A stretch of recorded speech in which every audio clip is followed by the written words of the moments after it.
Hi all, Midun back with a new video. This is basically third video of the procurement and tendering session. So in last videos like first and second I was explaining about different procurement route, and the second last I explained about the traditional procurement route and its methodologies, pros, cons, everything. So in this video I'm going to touch base on the D&B procurement route, which is design and build procurement route. So as name from the name you can figure out, like, design and build procurement route, in which design and construction both by the contractor. In previous case, which is a traditional procurement route, you can see the design is by the employer. So in traditional procurement route, employer will be preparing design and contractor is constructing the building. But in this case, the D&B procurement route, what happening is like both design as well as construction is done by a contractor. So basically, employer appoint a contractor who will be capable of doing both the design and construction. So the question is why this is required, where we can use it, and how it works. Okay, the first thing is like how it works. Okay, so how it works means, employer, if I'm a client, I'll be preparing a document called employer's requirements. Okay, employer requirement is a document which states what I need. Okay, against that the contractor will be submitting his proposal. Okay, if for example, if a client want to construct a bridge, okay, he will say, as a part of employer requirement, I need a bridge from this point to that point, which should have four lines, two going and two coming, and it should have a landscape in both sides. It should have road marking, it should have rails on both sides, just like that. So that's employer requirement, but he's not giving any drawings, he's not giving any specification, he's not giving any particulars.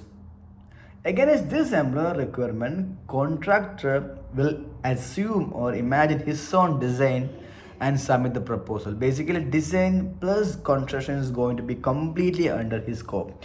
One more example I'll give you. In a very common example, like, not common actually, but simple example I would say, if you're constructing a home, okay, so you will tell him like, I need a two-story building. Okay, you will say, I need a two-story building with a garden with swimming pool. That's it. You didn't tell him like what is the design you want, what is the pool size you want, what is the number of maybe number of bedroom you will say. You wouldn't say the paint you require, tile requirement, those things you have not mentioned. Okay, why this is working, like, because you don't need to take responsibility of design.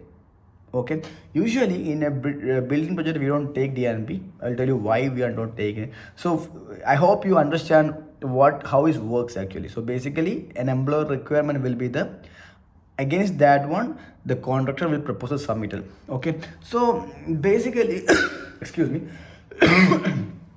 Now you can see, like, since design and construction by the contractor, the employer or a client will have minimal control of the design. So what the remedy?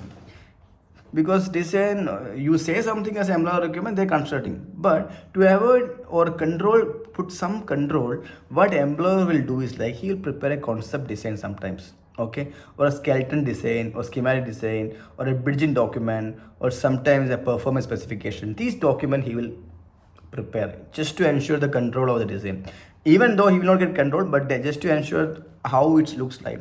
So I even see sometimes they will prepare a facade design. So when you have a facade design, you know how the building looks like, and you will prepare concept design also, then you send D&B.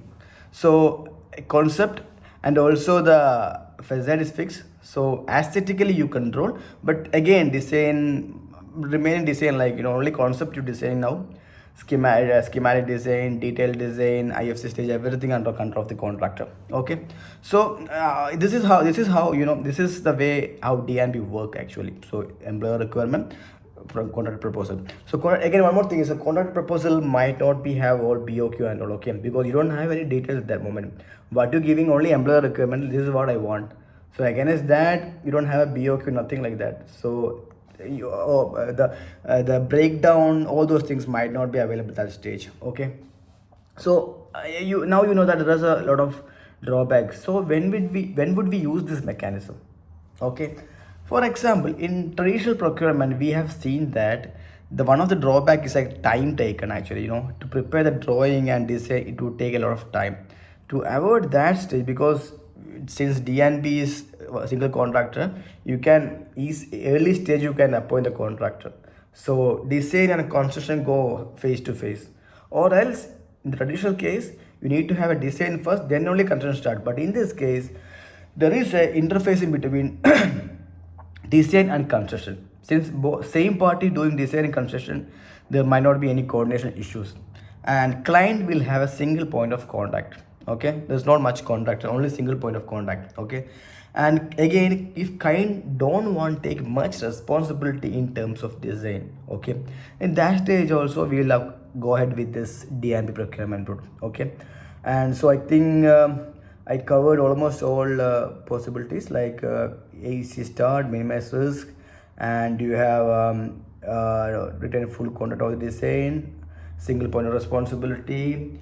And again, one more important thing is like, if you're considering a very complex project, okay, so in a very complex project, you will need a contractor's buildability experience, because he is the one who build hundreds of projects. Okay, you may be the single client, you might have a very limited number of project, but the contractor, he had done some 100 work also already, so he know the design buildability constructability factor, so he can give a lot of input during design in this so if you give hand to design and build to him, he will take away from move forward from that point onwards. Okay, and one more thing, when employer is not much conscious about the aesthetic or quality requirement, I shouldn't say quality requirement, by again telling like aesthetic requirement, if you are considering a high rise tower or a very beautiful villa, you need to have a control. But if you are considering a warehouse or a workshop, you don't need to have aesthetic. Nobody cares how it looks, right? People care how the work going on the workshop. So in those perspective, you can go for DNB procurement. So whenever somebody asking you when we can go for DNB procurement route, you should think this way: when you don't have time, actually not much time. Okay, so since there's no time, design construction will go hand to hand, so the work will complete easily.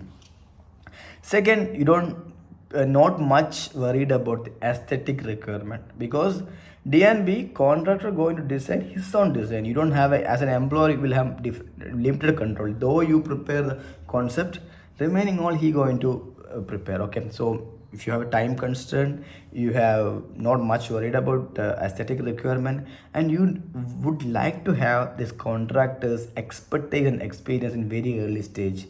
And there are some works like substation, DCP, cooling plant, or data centers. You will go for DNB, because that is something it's better to do it by a single party who know design and build. There will be interfacing of design between. So these are the parameters you should consider when you choose a DNB. So if you ask me again, I'm repeating. If somebody asks you what the positive, it's going to take a lot of if you have much time, not sure about worried about aesthetics, single point of contact, and you need the expertise in the very early stage, and the employer don't want to take much risk in terms of design, all those parameters, you will go for traditional procurement. But again, you will have a different negative will be there for sure, because for the first negative, obviously you don't have control of design, and if you're going for luxury villa or a luxury project, you might not be preferring DN procurement, or because you will have a limited control over this thing. Okay, and